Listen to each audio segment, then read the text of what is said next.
order to make resources available to support the effective rehabilitation of more Kenyans who would otherwise be unable to access these services. The Ministry of Health will in due course issue appropriate guidelines on its implementation. And as part of the big plan we have going forward is on how to reform the NHIF, as you have had me propose, so that more people can contribute their fair share to the National Hospital Insurance Fund, as opposed to what currently is going on.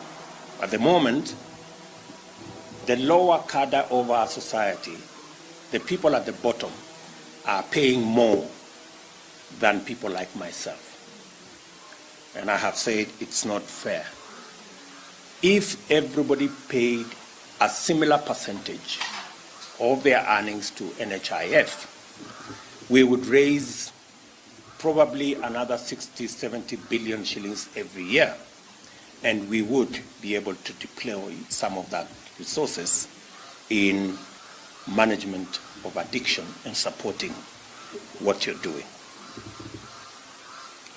It is also necessary to engage county governments to ensure that outpatient addiction treatment services are available at all levels of our healthcare delivery system as per the Mental Health Act. Addiction prevention and management, as well as associated mental health dimensions, are actually a cross-cutting policy challenge that demand coordinated interministerial responses. This applies also to the need to harmonize standards of care, especially the alignment of treatment and rehabilitation with global best practice.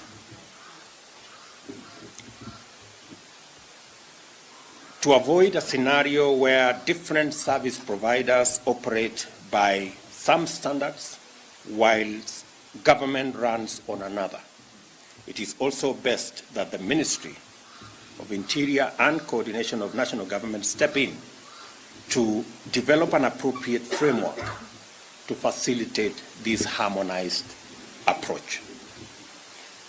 The threat, and when I say the Ministry of Interior, I mean exactly what it is, because the Ministry of Interior has a network all the way to the villages, and it is good to begin it from there.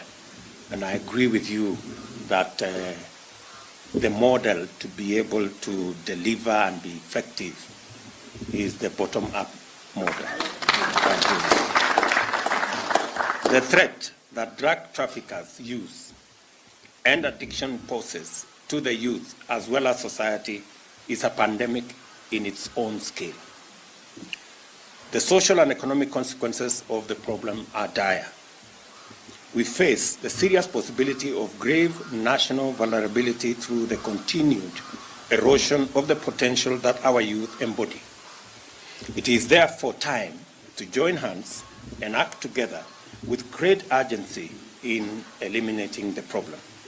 The entire criminal justice system must develop appropriate strategy to combat drug trafficking in robust ways that do not criminalize illness or deny treatment to addicted persons. Courts should consider addiction treatment referrals as part of their interventions to enable corrective services fully integrate the rehabilitation of persons with alcohol and drug addictions. To facilitate these addiction rehabilitation centers and appropriate engagement with communities will go a long way in restoring hope, especially by customizing approaches to suit local contexts and employing traditional knowledge and societal, socio-cultural frameworks.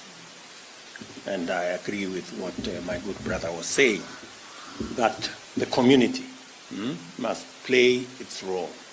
And there is a lot of value that community knowledge and social issues can bring.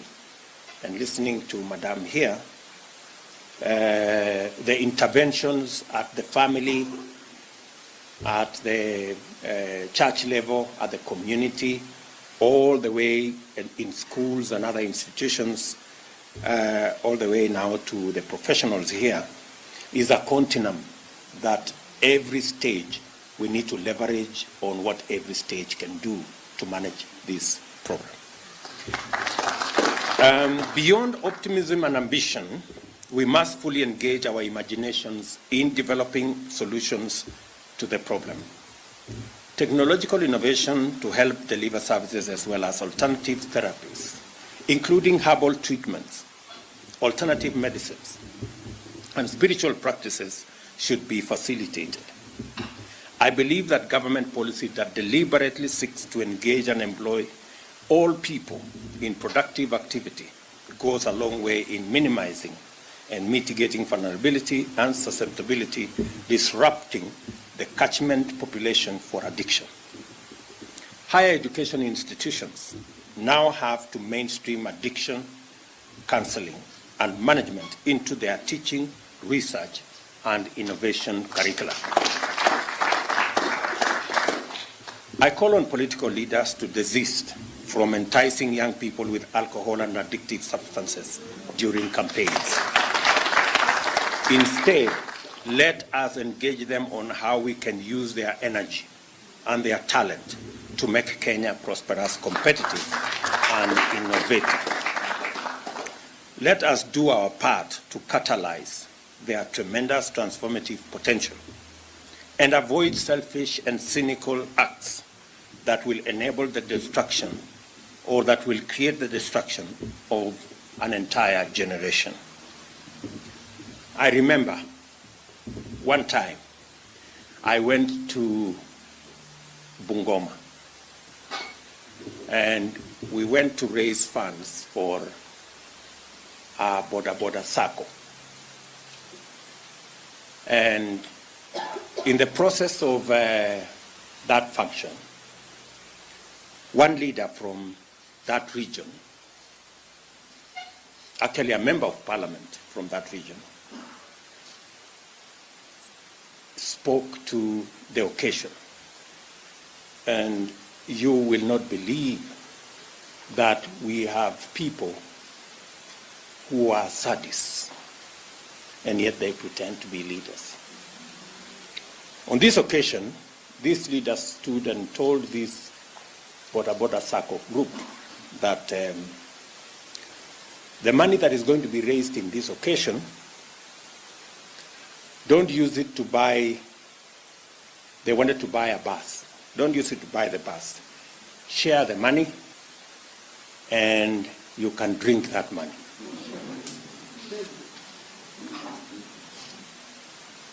Because this is not useful money.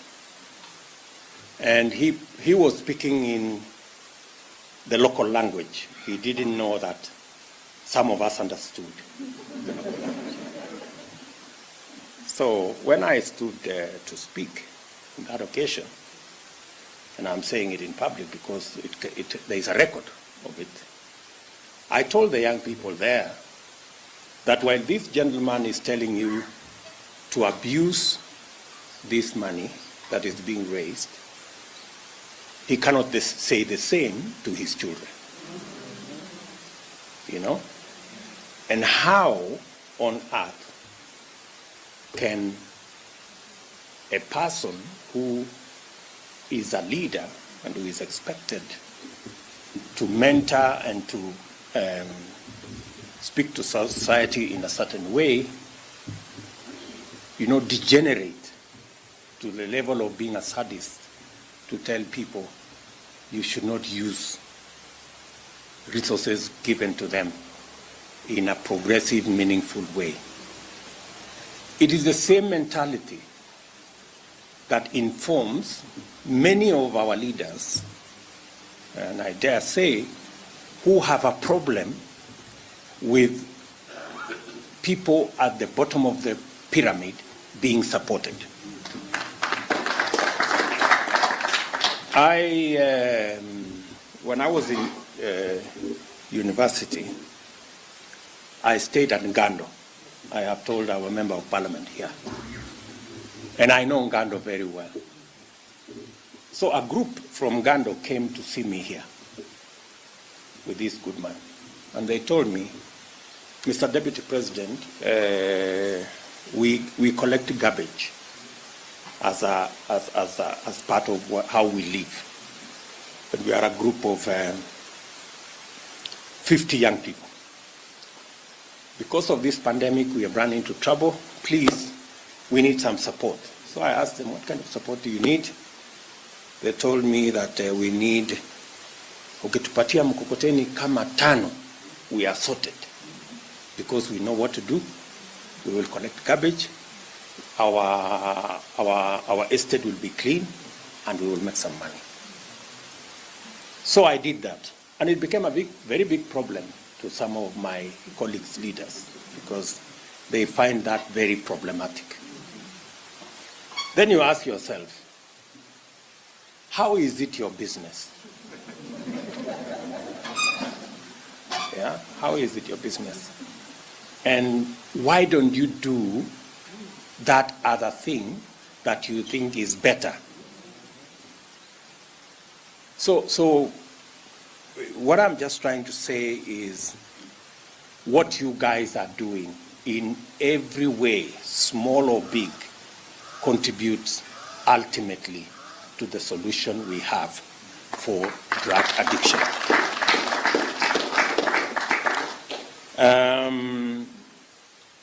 I also call upon employers to scale up employee assistance programs that address alcohol and drug abuse, recognize addiction as a disease, and manage it as such. The dividend of such an approach cuts across the entire spectrum of society.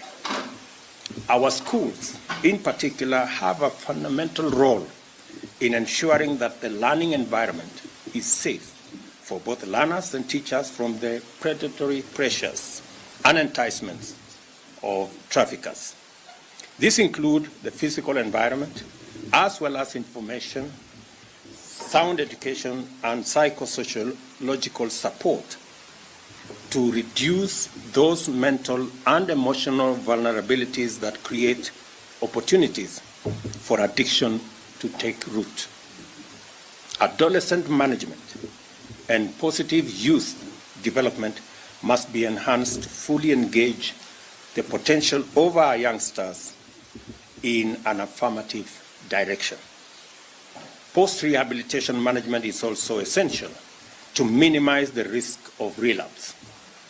Various programs must be encouraged to activate an appropriate affirmative component so that our brothers and sisters find their way back into productive society and stay there.